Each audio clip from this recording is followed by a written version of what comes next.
Sa confession room, inihayag ni Fiang ang kanyang saloobin sa natanggap na balita. Hindi ko po alam, kuya, kung ano tumatakbo sa isip ko. Super, mas nangingibabaw sa akin. Overthink na, what if totoo? What if totoo po na hindi na niya kaya?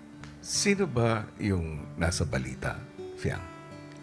Kuya, ang nasa balita is, siyempre, obviously, kuya, si Sean po, kuya.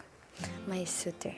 Siya yung first guy na nag-treat sa akin as queen, not just a princess po, kuya.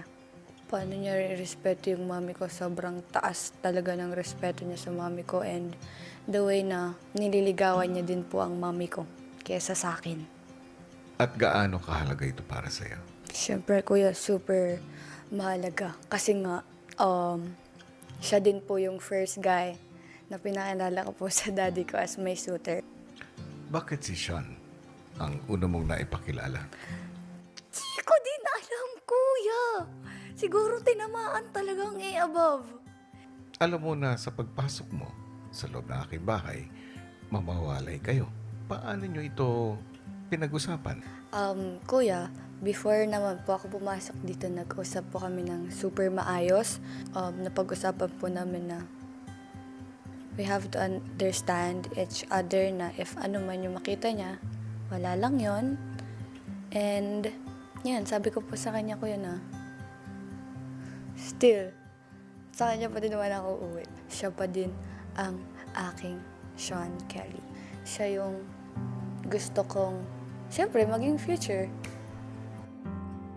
Fiang, Po. ito na ang takdang panahon para masagot ang mga katanungan mo. Oh my God, bakit ako kinakabahan?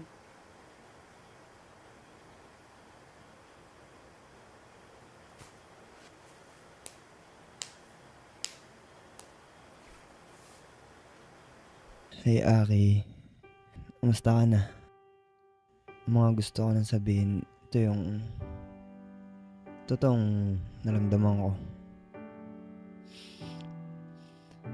Alam mo naman na sobrang mahal na mahal kita, di ba? At una pa lang naman, nasuportahan kita sa lahat ng gusto mo. Lalo na ngayon sa mga pangarap mo, di ba? Ayun, gusto ko lang ding malaman mo na naging masakit para sa akin lahat ng napapanood ko, Aki. Basta hindi naging madali sana. Pinaglaban ko yung nararamdaman ko hanggang kaya ko, hanggang sa dumating yung pagkakataon na kinailangan ko ng taong masasabihin ng lahat ng nararamdaman ko. Inamin ko nagkamali ako at nadala ako sa kung ano man yung napapanood ko. Pinanghawakan ko yung pangako mo bago ako pumasok sa loob ng bahay ni Kuya, alam mo yan. Na kahit ano napapanood ko, kahit anong nakikita ko, na wag akong magpapapekto. Pero siyempre, hindi naman ako ganun kalakas, hindi naman ako ganun katibay eh. Ayun, hanggang sa dumating sa punto na hindi ko na kinaya. Lalo nung sinabi mo na wala akong karapatan dahil manliligaw pa mo pa lang ako. Sakit na sa part ko kasi siyempre, masakit para sa akin na nawalan ako ng kakampi. Lalong masakit na parang hindi mo nakita yung worth ko. Pero kahit ganun, masaya ako sa narating mo at patuloy kitang susuportahan kahit na hindi na ako yung kasama mo sa pangarap mo. Mahal na mahal kita, Aki, kaya mas di ko alam kung paano sabihin. And stop na lang siguro muna ako. Panliligaw ko sa'yo. Hindi dahil sa sumuko na ako, hindi dahil alam ko mas mapabuti ka at matutukan mo ang pangarap mo. Alam ko maiintindihan mo din naman lahat ito eh. Lalo na pagtapos mo dyan, di ba? Wala naman sa akin kung maayos pa to eh. Hindi, sa akin lang malaman mo lang lahat simula umpisa. Yun lang. Yun lang gusto kong sabihin sa'yo. Ay, mag-iingat ka palagi. Mahal na mahal kita. Hanggang dito na lang muna ako, Aki, ha. Sorry, naubos na ako eh. Hindi ko na kinaya.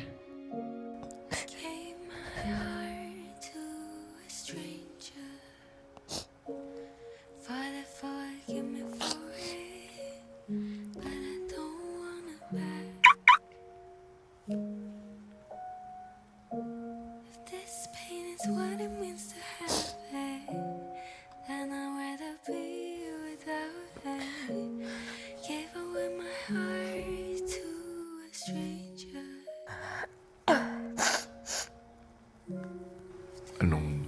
sinasabi ng puso mo ngayon? Masakit, kuya. I feel betrayed.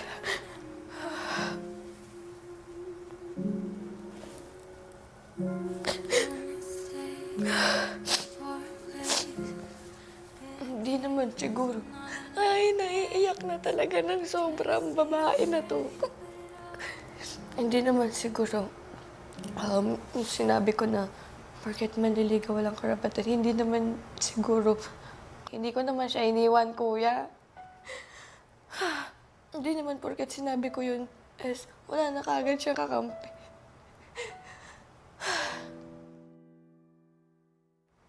Yeah, it's really masakit. Kasi all this time, akala ko ako pa din. Hindi na pala. All this time, kahit yung mga napapanood niya. And hindi ko alam, kuya, kung anong mangyayari na. Kung desisyon niya yun, I respect that. Pero if ever na he needs me 24/7, free ako for him, kuya. Pero sana man lang, inantay niya muna ako. So, para makapag-usap kami ng maayos. Pero, siguro, kuya, hindi ko naman siya masisisi. Lalawakan ko na lang yung pag-iintindi ko, kuya.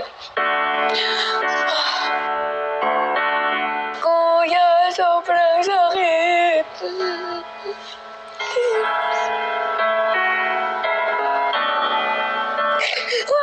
Diyos ko. Uwi ka, bakla. Super sakit, kuya. I hope that you think of me. Para akong sinaksak ng maraming kutsilyo sa likod. Pero, alam ko naman, kuya, na naging mahirap sa kanya. And naiintindihan ko yun. Hindi naman siya aabot sa ganyang desisyon kung hindi siya nahirapan, kuya. Marahil, Fiang, ang hiniling mong kasinungalingan ang pinakamasakit na katotohanan na narinig mo ngayon. Kailangan mo ng oras. Oras para gamutin ang sugat. It takes time to heal. Pero it's not bad to acknowledge what you feel at the moment. I hope that you think of me.